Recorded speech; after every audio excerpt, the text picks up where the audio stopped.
সহজ সৰল বাজনীৰ সহজ সৰল কবিতা শুনিবলৈ বহু মজা।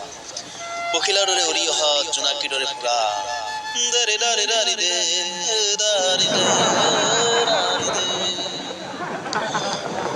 হৈ পৰে কেতিয়াবা একতা, সেইবাবে হৈ পৰিব পাৰো আমি একো একো একতা। হৈ যায় অনম্ৰতাৰ বা, সেইবাবে হৈ পৰো চাহ। দাৰি দাৰি দে ৰাধে দে না ৰে ৰা। এয়াতো সহজ সৰল বাজনীৰ সহজ সৰল কবিতা, সেইবাবে হৈ পৰিছে আদৰ্শ মনৰ বা। না ৰে না